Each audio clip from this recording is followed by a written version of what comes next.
नमस्ते। हमारी किसी से जमी नहीं, हमारा किसी से झगड़ा हो जाए, हमें किसी का बिहेवियर पसंद ना आए तो हम आसानी से कहते हैं रावण कहीं के। लेकिन क्या सच में रावण की तुलना साधारण कलयुग के मनुष्य से हो सकती है? नहीं, क्योंकि रावण कोई साधारण मनुष्य नहीं था, रावण कोई साधारण राक्षस भी नहीं था।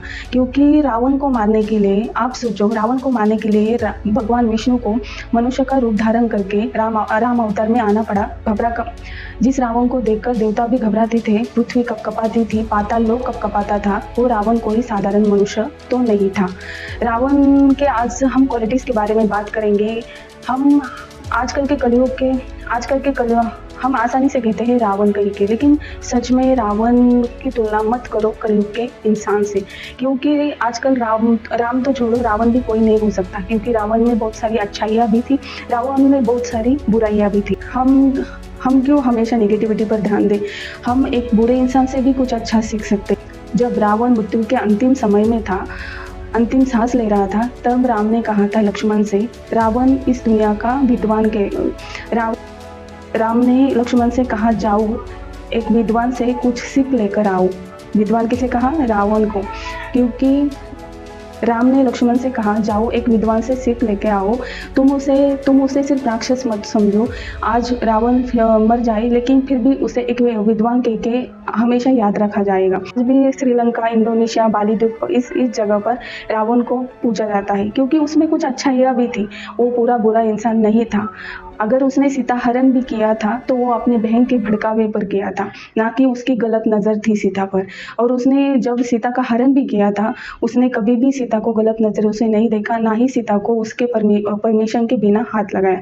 तो आजकल के साधारण कलयुग के मनुष्य जो छोटी छोटी बातों पर, लड़कियों पर, औरतों पर हावी हो जाते हैं, जो और लड़के छोटे छोटे बच्चियों का रेप करते हैं। आज छोटी छोटी बच्चियां भी सेफ नहीं है, तो उनसे रावण की तुलना तो मत ही करो। तो आज हम रावण की क्वालिटीज़ के बारे में बात करेंगे, कैसे एक बुरे इंसान से भी हम कुछ अच्छा ले सकते हैं। हमेशा बुरे इंसान से बुरा ही क्यों लेना? तो इसके बारे में हम बात करेंगे। आज मुझे रावण के बारे में बात करते करते प्रताप सोमवंशी की कुछ पंक्तियाँ याद आई। राम तेरे युग का रावण अच्छा था, राम तेरे युग का रावण अच्छा था। 10 के 10 चेहरे बाहर रखता था, 10 के 10 चेहरे बाहर रख। वो बहन के लिए भगवान से लड़ जाए, वो बहन के लिए भगवान से लड़ जाए। माता सीता को पवित्र लौटाए, माता सीता को पवित्र लौटाए। वो राक्षस होकर भी विद्वान कहलाए। वो रावण आज किसी में नजर ना आए, वो रावण आज किसी में नजर ना आए। इन पंक्तियों में खासा अर्थ है, इससे सीखने लायक बहुत कुछ है। रावण के पिता एक ब्राह्मण कुल से थे और रावण की माता एक राक्षस कुल की थी, और रावण के 2 भाई और 2 बहनें थी। शूर्पणखा के बारे में इसलिए पता चलता है क्योंकि रामायण घटने की मूल कहानी शूर्पणखा से ही शुरू होती है। जब शूर्पणखा भड़काती है, तभी रावण जाकर सीता का हरण करता है। तो इसलिए शूर्पणखा सभी को याद है, और कुंभकर्ण विभीषण का अहम रोल रहा है रामायण घटने में। तो इसलिए इन सब के बारे में सबको पता है। लेकिन रावण की एक बहन और भी थी। अब मैं उनके नाम नहीं लूँगी, ना ही रावण के माता पिता का नाम लूँगी। आपको रावण के बारे में किसी ग्रंथ में भी मिल जाएगा, इसलिए मैं उस पर डिटेल बात नहीं करूँगी, क्योंकि हमारा टॉपिक सिर्फ एक बुरे इंसान से कैसे अच्छा लिया जा सकता है उसके बारे में है, और रावण को हमेशा रावण से भी कुछ अच्छा हम सीख सकते हैं उसके बारे में है। और रावण हम लास्ट में बात करेंगे कि रावण से सीखने लायक और अच्छा क्या था। रावण की क्वालिटीज़ के बारे में हम बात कर रहे थे। तो रावण की पहली क्वालिटी थी, रावण शिव का सबसे बड़ा भक्त था। रावण शिव से बहुत प्यार करता था। रावण से हर देवता घबराते थे, रावण को किसी भी देवता की इज्जत नहीं करता था। रावण आता था तो सब देवता घबरा जाते थे और छुप के बैठते थे। रावण ने बहुत सारे देवता को उसके घर पे काम पर रखा था। उसका सौतेला भाई कुबेर की भी उसने प्रॉपर्टी हड़प ली थी। इसलिए रावण सबसे बड़ा योद्धा था, से सब घबराते थे एक शिव छोड़ के, क्योंकि शिव का वो सबसे बड़ा भक्त था, और शिव को वो अपने पास रखना चाहता था। इसलिए उसने कैलाश पर्वत, शिव आना नहीं चाहते थे कैलाश पर्वत को छोड़कर, तो उसने शिव को कैलाश पर्वत सहित उठा लिया था। लेकिन शिव के एक अंगूठे के दबाव से ही वो उठा नहीं पाया, और वहीं पर रावण ने शिव स्तुति चालू की, और उस शिव स्तुति को शिव तांडव सूत्र कहा जाता है। यानी शिव का सबसे बड़ा बड़ा भक्त रावण ने शिव तांडव सूत्र का निर्माण किया है। रावण अच्छा वीणा बजाता था। रावण एक संगीतकार भी था। रावण के अंदर अच्छी कला भी थी और रावण बहुत अच्छा वीणा बजाता था। रावण छह शास्त्रों और 4 वेदों का ज्ञाता था। कई भाषाओं का उसको ज्ञान था। रावण ब्राह्मण था, इसलिए वो बहुत बड़ा विद्वान था और उसके अंदर बहुत अच्छी क्वालिटीज़ भी थी। वो बहुत बुद्धिमान था। वो बहुत शूर था और बहुत बड़ा योद्धा था। उसने अपने बुद्धि के बल पर बहुत सारे राज्यों पर कब्जा किया था। और रावण के अंदर तीसरी क्वालिटीज है। रावण की पहली क्वालिटी वो शिव का सबसे बड़ा भक्त था। रावण की दूसरी क्वालिटी, रावण बहुत बड़ा विद्वान था। उसने 6 शास्त्र और 4 वेदों का ज्ञाता था। बहुत भाषाओं का ज्ञान था। उसने तांडव सूत्र भी लिखा था। तांडव सूत्र का वो रचयिता था। वो वीणा अच्छा बजाता था, अच्छा कलाकार था। रावण बहुत बड़ा वीर था। रावण बहुत बड़ा योद्धा था, जिसको मारने के लिए भगवान को भी इंसान का रूप लेकर आना पड़ा और जिससे कोई भी नहीं मार सकता था, उसे भगवान ही मार सकता था। वो कोई साधारण मनुष्य तो था नहीं, इसलिए वो बहुत बड़ा योद्धा था, जिसको मारने के लिए राम को तक कूटनीति का सहारा लेना पड़ा। इसलिए जिसको मारने के लिए राम जैसे भगवान के लिए कूटनीति का सहारा लेना पड़ा। तो देखो, वो साधारण मनुष्य तो था नहीं, वो बहुत बड़ा योद्धा था। रावण एक फैमिली ओरिएंटेड पर्सन था। रावण का बहुत बड़ा परिवार था। उस सब परिवार को उसने जोड़े रखा था। उसके भाई, उसके 1 लाख पुत्र और 1.25 लाख नाती थे। उसके 2 भाई थे, 2 बहनें थी। सबको तो उसने जोड़े रखा था और उसका भेद कोई नहीं बता सकता था, सिर्फ उसके अपने बता सकते थे। इसलिए राम रावण को मार पाया, क्योंकि उसके अपनों ने उससे धोखा किया। रावण ने अपनों से धोखा नहीं किया, रावण से अपनों ने धोखा किया। इसलिए राम रावण को मार सका। अगर विभीषण वो भेद नहीं बताता तो रावण को मार पाना आसान नहीं था। और ठीक है, वो मरना तो तय था, क्योंकि भगवान ने जन्म ही उसके लिए लिया था, क्योंकि वो रावण को मार सके। रावण बहुत बड़ा हार्डवर्किंग था। उसने अपने तपस्या के बल पर बहुत सारी शक्तियाँ प्राप्त की थी ब्रह्मा जी से और शिव जी से। और रावण के अंदर धैर्यता भी बहुत थी। रावण एक शक्तिशाली इंसान बनने से पहले वो बहुत बड़ा धैर्यवान इंसान भी था। चाहूँगी कि जब कुंभकर्ण तपस्या करता है, बहुत सालों तक तपस्या करता है और ब्रह्मा जी से मांगता क्या है, तो मुझे साल भर सोना है। लेकिन जब रावण को ये पता चलता है कि इतने दिन तक तपस्या करने के बाद कुंभकर्ण, मेरा भाई, ब्रह्मा जी से मांगता क्या है कि मुझे साल भर सोना है, जिंदा होने का क्या फायदा। तो रावण भड़कता है कुंभकर्ण पर कि ये तूने ऐसा क्या मांग लिया। तब रावण तपस्या करती है और कुंभकर्ण के लिए 6 महीने सोने के लिए 6 महीने सोएगा और 6 महीने उठेगा, ऐसा वरदान और ब्रह्मा जी से अपने भाई के लिए मांगता है। इसलिए रावण बहुत बड़ा हार्डवर्किंग था। रावण अपने परिवार के बारे में सोचता था। जिस इंसान ने अपने बहन के कहने पर सीता जी का हरण किया, जिसके कारण आगे जाकर रावण की मृत्यु हुई, उसका सबसे बड़ा कारण था उसके अपने। एक अपने ने भड़काया था, एक अपने ने उसका मरने का भेद राम को बताया था। रावण सबसे बड़ा ब्राह्मण था, सबसे बड़ा आचार्य था, क्योंकि जब रामेश्वरम में शिव जी की स्थापना कर रहे थे राम, क्योंकि उन्हें रावण से युद्ध लड़ना था सीता जी को वापस पाने के लिए, उस जीत के लिए वो शिव जी की स्थापना कर रहे थे रामेश्वरम में, जिसको आज हम रामेश्वरम नाम से जानते हैं। उस रामेश्वरम में जब शिव जी का लिंग स्थापन हो रहा था, तब सीता जी की ज़रूरत थी राम के साथ पूजा के लिए। तो रावण एक ब्राह्मण पुत्र था और इसलिए उसने ये नहीं सोचा कि ये शत्रु है और वो मेरे हार के लिए ये लिंग स्थापन कर रहा है, लेकिन वो शिव जी का सबसे बड़ा भक्त था। तो वो जब राम अपना रावण के पास कि मुझे लिंग स्थापन करने के लिए एक ब्राह्मण की ज़रूरत है, और जिस राम को ऋषि मुनियों ने बता दिया था कि इस लिंग को स्थापन करने के लिए आपकी मदद सिर्फ रावण ही कर सकता है। तभी जामवंत को राम राम ने भेजा था रावण के पास, तो रावण तुरंत तैयार हो जाता है अपने कर्म को करने के लिए।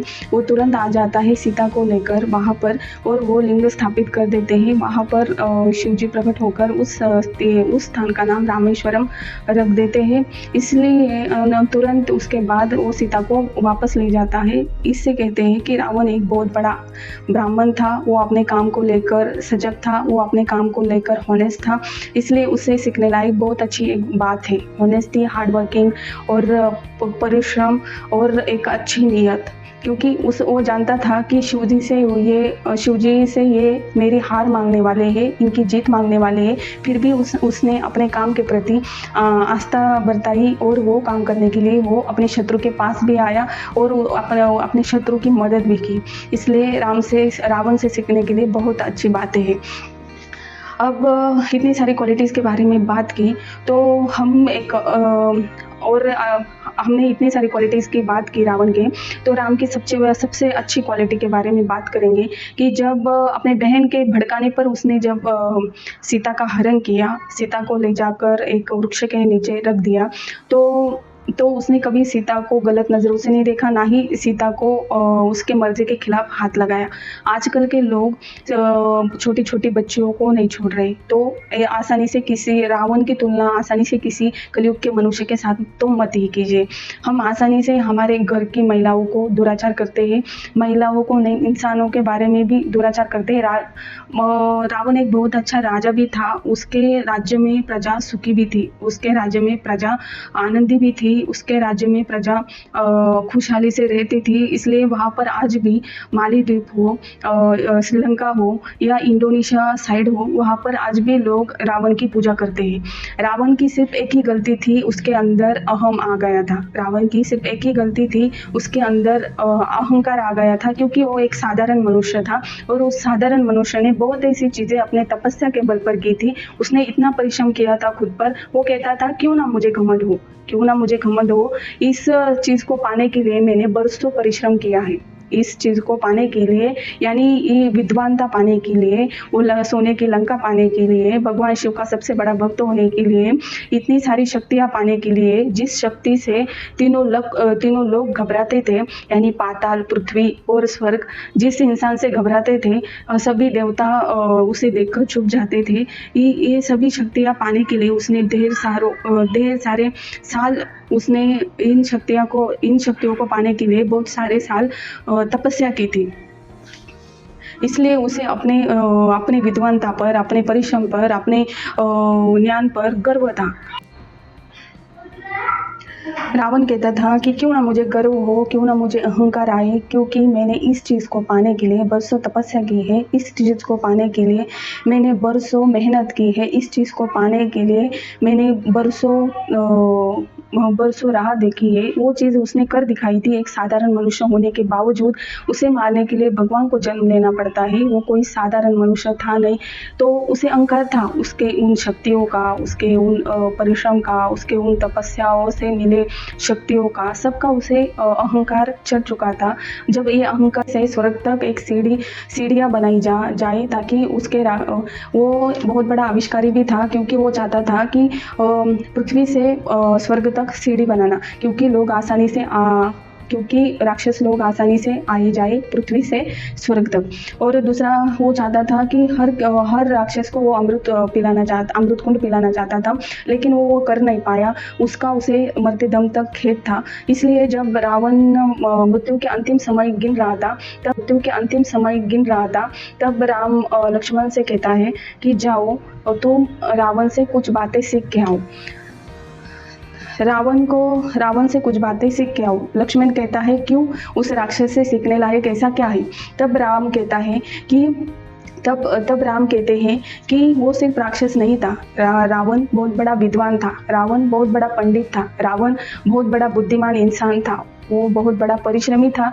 रावण बहुत शास्त्रों का ज्ञाता तो था ही, वो शास्त्रों का रचयिता भी था। रावण शिव का सबसे बड़ा भक्त था। रावण बहुत बुद्धिमान इंसान था। रावण ने अपने रावण बहुत बड़ा योद्धा था। रावण बहुत बड़ा वीर था। उसे मारने के लिए कूटनीति का सहारा लेना पड़ा। और आसानी से युद्ध से जीतना आसान नहीं था। वो कोई साधारण मनुष्य नहीं है। तो वो बहुत बड़ा विद्वान कहलाएगा। वो आज मर भी जाएगा, फिर भी मेरे साथ उसका नाम रहेगा और उसे लोग एक विद्वान के रूप में हमेशा याद रखेंगे। और क्योंकि उसमें सिर्फ बुराइयां नहीं थी, उसमें बहुत सारी अच्छाइयाँ थी।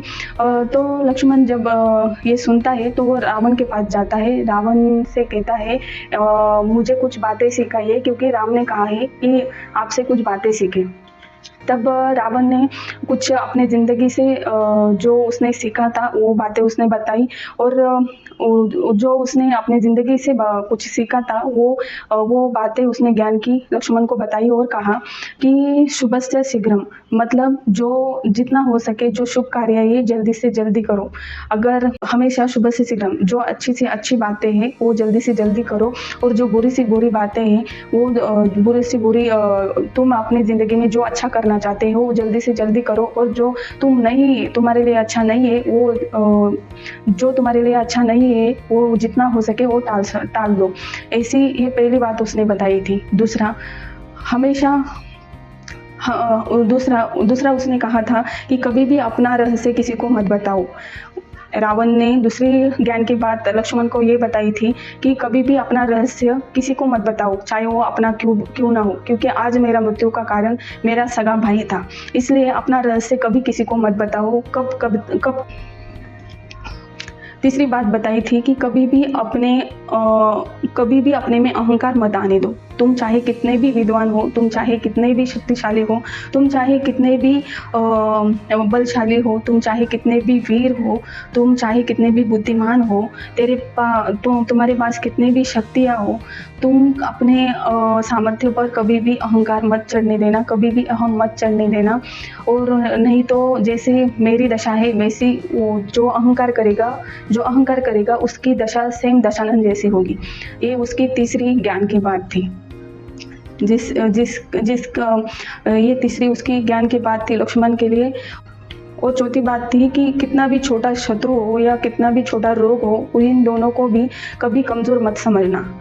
यानी कि अपने शत्रु को कभी कमज़ोर मत समझना। छोटी सी छोटी चींटी भी बहुत कुछ कर सकती है। इसलिए अपने जो अपोजिट साइड है वो हमारी जो अपोजिट साइड हो, इसलिए कभी भी अपने शत्रु को या रोग को छोटा मत समझो। छोटी सी छोटी बात की वजह से हमारी मृत्यु हो सकती है, छोटे से रोग से हमारी मृत्यु हो सकती है, या हम छोटे से शत्रु से भी हम हार सकते हैं। इसलिए कभी हमारे शत्रु को छोटा मत समझो।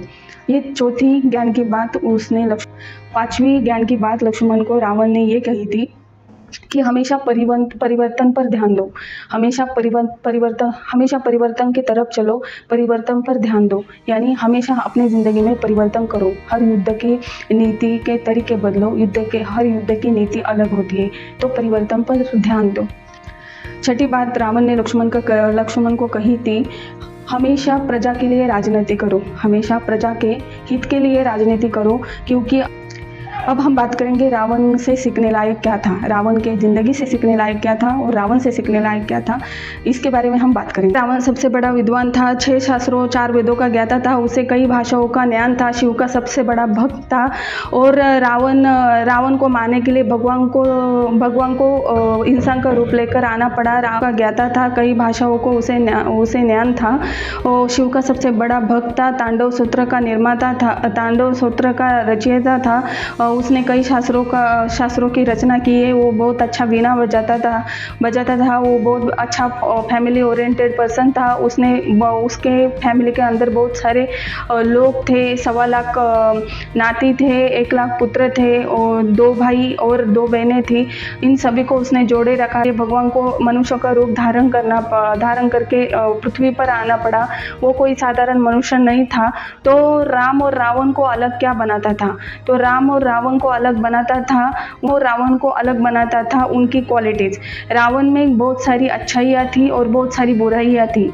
उसके कुछ बुराइयों के कारण रावण की मृत्यु हुई। और उसके अंदर और राम एक विनम्रशील राजा था, राम एक आज्ञाकारी था, राम एक प्रजादक्ष राजा था, वो प्रजा के हित के लिए काम करता था। राम एक अच्छा भाई था, राम एक अच्छा बेटा था, राम एक अच्छा पुत्र था, राम एक अच्छा शिष्य था। राम हर बाजू से अच्छा था क्योंकि उसने अच्छी राह चुनी थी। वो एक वचनीय राजा था। उसने अपने पत्नी के अलावा किसी के ऊपर गलत नज़र नहीं डाली थी। राम एक गलत नज़र नहीं डाली थी। राम एक बहुत बड़ा योद्धा था। यही क्वालिटीज़ है कि अगर एक रावण के अंदर अहम आ चुका था, अहंकार हो चुका था, और एक इंसान के अंदर इतनी सारी क्वालिटीज़ होकर भी अहंकार नहीं था, यही उन दोनों को अलग बनाता है। यही से हमें सीख मिलती है कि हमें दो रास्ते मिलते हैं, एक अच्छा एक बुरा।